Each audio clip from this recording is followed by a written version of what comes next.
Hello learners, welcome to the English online class. Here your teacher Amita, and today we are going to learn a new poem, The Voice of the Rain by Walt Whitman. यहाँ कवि और बारिश के बीच में एक conversation होती है। कवि उससे पूछता है और बारिश उसको जवाब देती है। आत्मीयते देखिए, अगर सेंसिबल होकर हम बारिश से भी बातें करते हैं तो बारिश भी हमें जवाब देती है।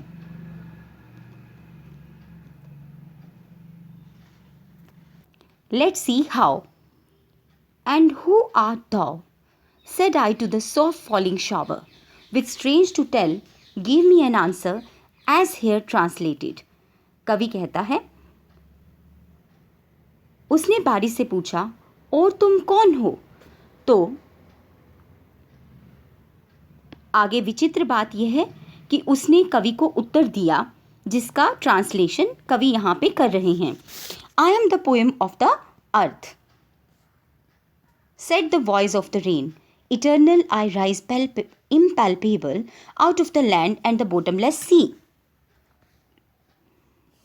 Upward to heaven whence vaguely formed, altogether changed and yet the same. तो वर्षा की आवाज़ ने कहा, बारिश की आवाज़ ने कहा, मैं धरती की कविता हूँ। I am the poem of the earth. Said the voice of the rain, eternal I rise impalpable out of the land and the bottomless sea. मैं धरती और अथाह समुद्र से निरंतर अदृश्य अस्पर्श्य छुए बिना उठती हूँ। Upward to heaven और आकाश स्वर्ग की तरफ जाती हूँ। Whence vaguely formed, altogether changed and yet the same. जहाँ पर मैं अनिश्चित रूप धारण कर जाती हूँ, जो कि पूर्णतः मेरे अपने रूम से भिन्न होता है, लेकिन फिर भी मैं वही हूँ। मीन्स मेरी प्रवृत्ति नहीं बदलती। अर्थात बारिश बूंदों से बनी है, पानी से बनी है, तो उसकी बेसिक नेचर वही रहती है, पानी ही रहता है। I descend to leave the broad atomies dust layers of the globe, and all that in them without me were seeds only, latent, unborn, and forever by day and night I give back life to my own origin and make pure and beautify it. अब वर्षा यहाँ पे क्या कहती है?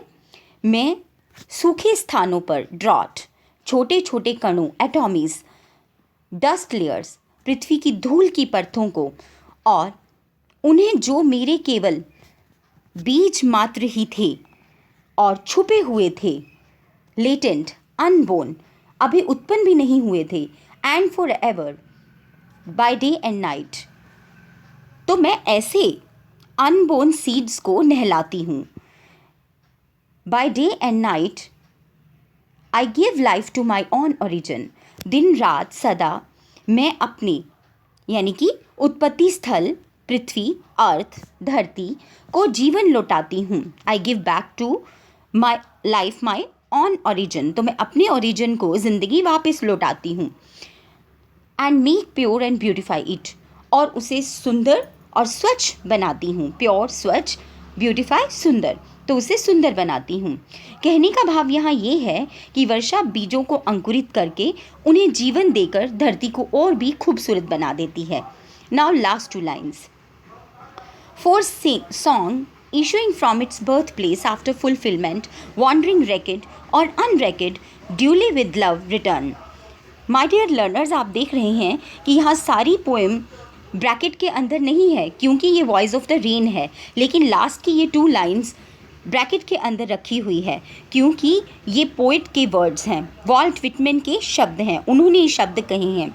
For song issuing from its birthplace after fulfillment, wandering, जिस तरह से कोई भी संगीत, कोई भी गाना अपने जन्म स्थान से पैदा होकर और अपना उद्देश्य पूरा करने के बाद इधर उधर घूम करके दूसरों को संतुष्टि देकर वापस उस हृदय में लौट आता है जहाँ से वो पैदा हुआ होता है, उसी तरह से वर्षा भी अपने जन्म स्थान से पैदा होकर और सबको तृप्त करके, सबकी ज़रूरतों को पूरा करके, रैकेड और अनरैकेड, चाहे वो पहचानी जाए चाहे ना पहचानी जाए, या चाहे वो सुनी जाए, रैकेड मीन्स हर्ड और अनरैकेड मीन्स अनहर्ड, चाहे ना सुनी जाए, लेकिन वो वापस अपने स्थान पर इधर उधर घूमने के बाद लौट आती है। तो जिस प्रकार से गीत अपने जन्म स्थान से निकलकर अपना कार्य पूरा करने के पश्चात घूम फिर कर प्यार बांटने के बाद अपने ही दिल में लौट आता है, चाहे उसे सुना जाए चाहे ना सुना जाए, उसी तरह से वर्षा जो है, बारिश जो है, वो भी अपने जन्म स्थान पर वापस लौट आती है, उसे सजीव व प्रसन्न रखती है। जी हाँ, तो ये थी डिस्क्रिप्शन आपकी पूरी poem the voice of the rain by Walt Whitman. Hopefully you are enjoying the poem. My dear learners, यहाँ पे एक लिस्ट है ऑपोजिट वर्ड्स की पोएम के अंदर जो मैं आपको बताने जा रही हूँ और जो इम्पॉर्टेंट भी है। Land, sea, day night, racket, unracket, same, changed, in, out, with, without. और माय डियर स्टूडेंट, मैंने पहले भी बताया कि जो लास्ट लाइन है उनको ब्रैकेट में रखा गया है क्योंकि वो वॉइस ऑफ द रेन नहीं है। इस तरह से these refer indirectly to music. Music is impalpable in the poem as it is all about rain.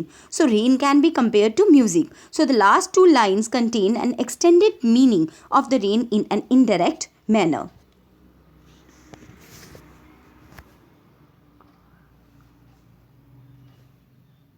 So my dear learners, the poem is not merely a description of life cycle of rain. It has deeper meaning. इसका एक गहरा अर्थ है. Rain is a poem or thing of beauty of earth, and so is song or music. The comparison between rain and music and their function, making the earth pure and beautiful, conveys the eternal role of natural phenomena and art in real life.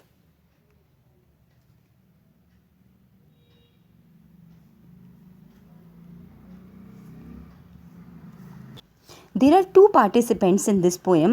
The first is the poet and the second one is the rain. So the poem begins in a conversational tone.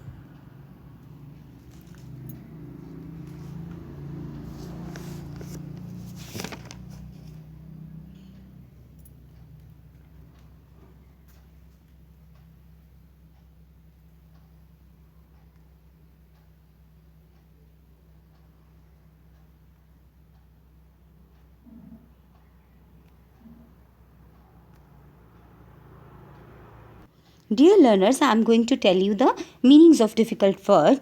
Thou, यहाँ पे you means तुम, soft falling dropping, softly हल्के हल्के गिरना, shower का अर्थ है fall of rain, eternal का अर्थ है everlasting या perpetual means सनातन, अनंत, कभी ना खत्म होने वाला, impalpable का यहाँ पे अर्थ है स्पर्श द्वारा अनुभवनीय means something that cannot be touched, bottomless means गहरा, vaguely in an indefinite manner अनिश्चित रूप से, डिसेंड का मतलब कमिंग डाउन, लीव का मीन्स वॉश या bath, drought dryness, thirst, atomies means tiny particles छोटे छोटे कण, लघु कण, ग्लोब का अर्थ है संसार वर्ल्ड, लेटेंट का अर्थ है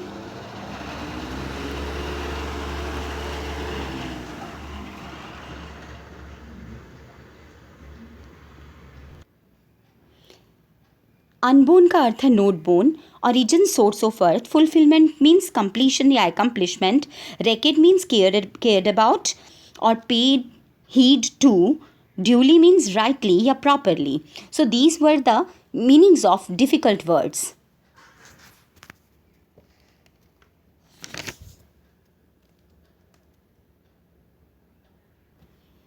I hope that you have understood the poem The Voice of the Rain by Walt Whitman. Keep watching, keep learning, and have a good day.